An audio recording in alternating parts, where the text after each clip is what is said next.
जा रहा है। डॉक्टर चैन छीन ले रहा है। हम लुटेरे हैं, हम डकैत हैं। वापस लो, वापस लो, वापस लो, वापस लो, वापस लो।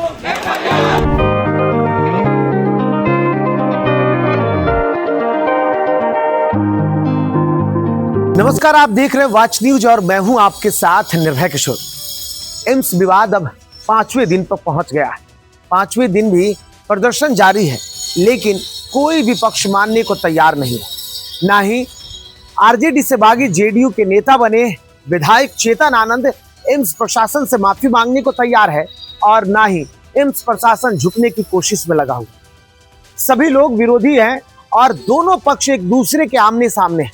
दोनों एक दूसरे पर भारी होने की पूरी कोशिश कर रहे हैं। चेतन आनंद ये मान रहे हैं कि एम्स में उनके साथ या उनके पत्नी के साथ धक्का मुक्की हुई है और इसमें उनकी पत्नी के हाथ में चोट आई है, जिसके निशान उनके हाथों पर है। चेतन आनंद ने बजाते इसके लिए स्वास्थ्य मंत्री जेपी नड्डा से भी बातचीत की है और अब वो किसी भी कीमत पर मानने को तैयार नहीं है कि वो गलती किए हैं या गलती के लिए वो माफी मांग ले। दरअसल चेतन आनंद के साथ जुलाई के आखिरी दिन में जो हादसे हुए, देर रात वो अस्पताल जाते हैं, एक मरीज से मिलने जाते हैं और इस दौरान उनके साथ जो भी हुआ वो कुछ वायरल होती तस्वीरें बता रही थी। हालांकि क्या हुआ ये जांच का विषय है और इस मामले में अब एफआईआर दर्ज है। तो दूसरी तरफ एम्स प्रशासन और साथ ही साथ ये बता दें आपको कि जूनियर डॉक्टर और रेजिडेंट डॉक्टर जो हैं वो लगातार प्रदर्शन कर रहे हैं। ओपीडी भी बंद कर दिया और इसके साथ साथ उनके समर्थन में, उन डॉक्टरों के समर्थन में पीएमसीएच के डॉक्टर ने भी काले बिल्ले लगाकर काम किए। लेकिन अब एम्स प्रशासन अब पूरी तरीके से खास करके चरमरा गई है, स्थिति चरमरा गई है, क्योंकि डॉक्टर वहां पर प्रदर्शन कर रहे हैं। दूसरी तरफ इस मामले को लेकर के खींचतान जारी है दोनों ही पक्षों की तरफ से। ना सरकार इस पर कुछ अब तक कोई बयान देती नजर आई है और ना ही एम्स प्रशासन अपने डॉक्टरों को मनाने की कोशिश कर रहा है। एम्स के जूनियर डॉक्टर और रेजिडेंट डॉक्टर लगातार प्रदर्शन कर रहे हैं और उनके प्रदर्शन की कई तस्वीरें भी देखने को मिली है, जब वो सीधे तौर पर अपनी सुरक्षा की मांग कर रहे हैं और वो ये आरोप लगा रहे हैं कि चेतन आनंद उस रात जब अस्पताल पहुंचे थे तब उनके बॉडीगार्ड जो थे उनके साथ हाथापाई हुई है और डॉक्टर असुरक्षित महसूस कर रहे हैं। बदले में वो सरकार से एक बार फिर संतुष्ट करना चाहते हैं कि वो सुरक्षित हैं या नहीं।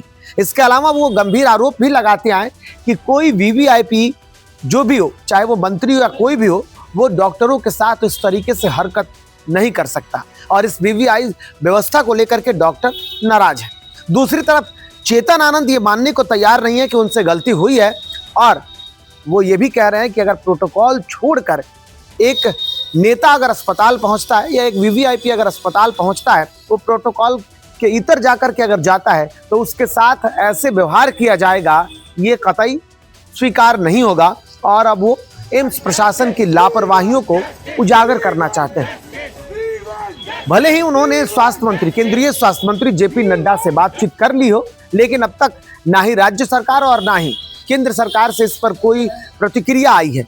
दूसरी तरफ चेतन आनंद के पिता जेडीयू नेता आनंद मोहन ने सीएम नीतीश कुमार से मुलाकात की। उसके बाद कई चर्चाओं का बाजार गर्म हो गया। कहा यह जाने लगा कि अब इस पूरे मामले को कहीं ना कहीं सुलझाने की कोशिश में चेतन आनंद के पिता आनंद मोहन लगे हुए हैं। हालांकि अब तक ये मामला सुलझता हुआ नहीं दिख रहा है। 5 दिन हो गए, 5 दिन तक आज 5वें दिन भी प्रदर्शन जारी है। एम्स के डॉक्टर लगातार ये मांग कर रहे हैं कि चेतन आनंद माफी मांगे और उनके ऊपर जो एफआईआर दर्ज किया गया है वो एफआईआर वापस ले लिया जाए।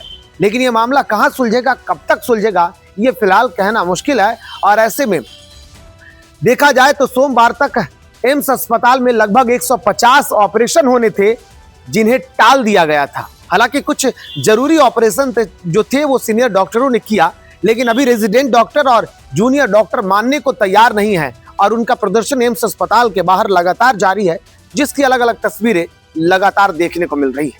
फिलहाल इतना ही। नमस्कार।